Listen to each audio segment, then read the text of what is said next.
Olá, meus queridos, sejam bem-vindos diretamente de Dois Córregos, interior de São Paulo. Eu, André Massolini, peço licença para falar com você. Quer vir aqui para o atendimento online? A gente vai bater papo, eu vou mergulhar na sua história para conseguir te auxiliar nessa situação que porventura você esteja passando. É só acessar o meu site www.andremassolini.com.br. É o meu nome transformado em site. Lá você vai ver todas as opções, valores, tudo certinho. Vamos então ao áudio dela que diz assim. Oi, André, boa noite. Aqui, essas mulheres ficam mandando aí esse tanto de áudio aí, com essas carências master delas aí. Igual você acabou de falar, a vida tá acontecendo.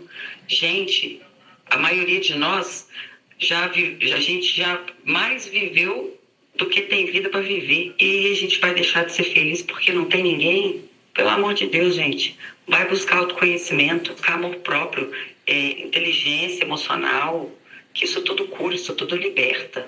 Ai, credo, que as mulheres mais carentes. Eu também. Ninguém sabe viver sozinho, não? Todo mundo vem sozinho e vai morrer sozinho. Pelo amor de Deus, gente, vamos viver. A vida não resume só em relacionamento, não. Ninguém sabe viver sozinho, não? Tem gente que não, certo? Tem gente que a configuração da pessoa, ela tá configurada para querer viver com alguém. Pode ser que a pessoa tenha vindo de fábrica desse jeito já, né? Ah, ninguém, como é que ela falou? Todo mundo nasceu sozinho, né? Vai morrer sozinho. Eu mesmo já falei isso aqui no passado algumas vezes, mas olha, não é bem assim que a coisa funciona. Tem gente que tem realmente muita dificuldade. Sim, nasceu sozinho, é verdade. Então, se for assim, e os gêmeos? Esses tudo bem, esses podem querer então ter alguém, porque esse é gêmeo, né? Então você não nasceu sozinho, né? Você tinha alguém do seu lado lá, né? Então, e os trigêmeos? Esses têm direito, inclusive, a ter mais que uma pessoa, o poliamor, porque são trigêmeos. Os quadrigêmeos, então, pode ter o poliamor ali, beleza, que delícia, porque né, nós viemos em 4. Então, esse tipo de raciocínio não é assim. Tem gente que tem muita coisa envolvida ali, por isso que por vezes precisa do processo terapêutico, certo? Porque você, por exemplo, minha querida, você pode ter tido uma história de vida que favoreceu você entender isso. Favoreceu. Você pode ter tido uma criação, inclusive, que mostrou isso. A sua mãe e o seu pai, né, por mais que eles se amassem, a própria dinâmica da relação deles pode ter mostrado para você que eles não eram dependentes um do outro. Não eram. Se amavam e continuaram juntos e podem estar juntos até hoje, mas você não sente uma dependência. Então, até por isso fica fácil a criança internalizar que não vai morrer porque... Entendeu? Ou você pode ter tido pais que tiveram uma relação de codependência, inclusive, mas você, vendo aquela relação, acabou internalizando. Eu não quero isso para mim. Então eu tenho uma facilidade maior. Assim é o ser humano.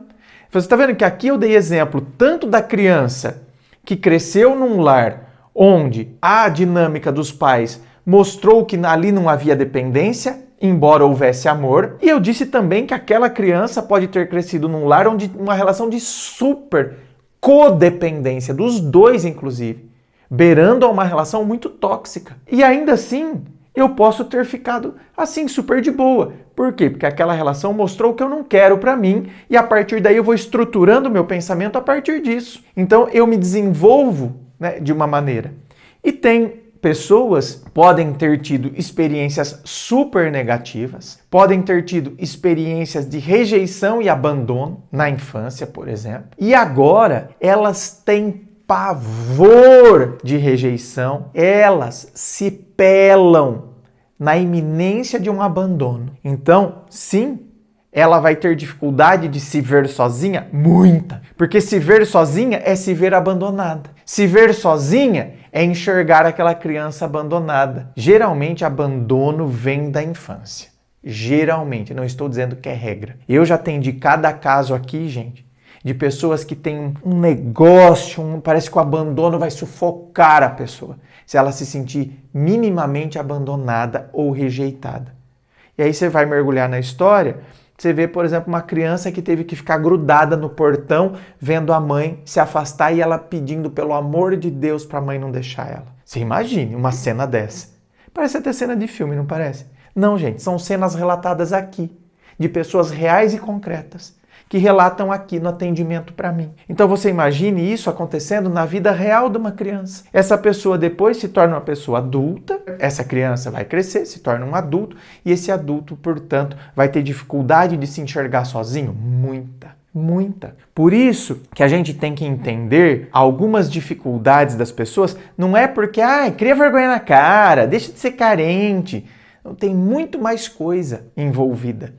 Tem muito mais coisa, sabe, nos bastidores, que a gente às vezes não faz nem ideia. Nem a própria pessoa. Não é que muitas vezes nós não fazemos ideia, nem a própria pessoa tem ideia do tanto de coisa que tem ali, que por vezes atrapalha ela na maneira dela se relacionar, na maneira dela entender solidão. Você tem noção que os conceitos, às vezes a gente acha que os conceitos, eles são objetivos. Como se eu estivesse, então, portanto, olhando um dicionário. Solidão. Isso aqui. Acabou. É isso aqui.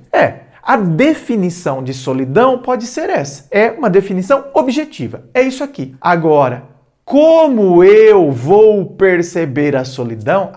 Meu bem. Vai depender da sua história, vai depender, né, das coisas que ficaram internalizadas ou não em você, de como você lidou ou não com uma determinada situação. A mesma situação pode despertar sensações totalmente distintas, aliás, muitas vezes opostas. Um se libertou a partir daquilo, o outro se escravizou, tornou-se escravo da própria lembrança, da própria emoção. Por isso que a definição de solidão, ela é objetiva, é isso aqui. Agora, a sensação, ela é subjetiva. Vai depender do que está configurado, o meu eu, das minhas vivências, da minha história, né? Das minhas características, de como está estruturada a minha EP. A EP, na filosofia clínica, é a estrutura de pensamento. Seria um termo na psicologia que é chamado de personalidade. Como está estruturada, portanto, a minha EP, a minha estrutura de pensamento. A configuração da minha EP deixou esse aspecto muito mais sensível para mim, por causa da configuração da minha estrutura de pensamento. Esse aspecto que ficou super sensível para mim, para o outro não é nada sensível. Nada. Isso aí não mexe um músculo nele. Só que o que mexe muito com ele é aquele outro aspecto dele lá. Aquilo ali é o calcanhar de Aquiles dele. E o meu não é. Imagina, isso aí é o calcanhar de Aquiles dele, imagina então. Aí é que tá. O meu não é, o dele é. E assim vai. Agora, claro, não é? A gente sempre tem que buscar o autoconhecimento, tem que batalhar por inteligência emocional, o amor próprio, identificar se eu tenho baixa autoestima e, portanto, como que eu posso reverter isso. Muitas vezes eu tenho que ressignificar coisas. Então é todo um processo, onde eu vou, tá vendo? Manualmente, eu vou ali, sabe?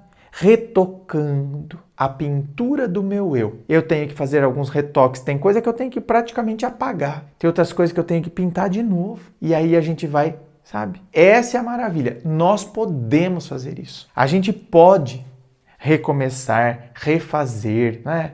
Rever. Tudo isso é possível para nós, seres humanos. Inscreva-se.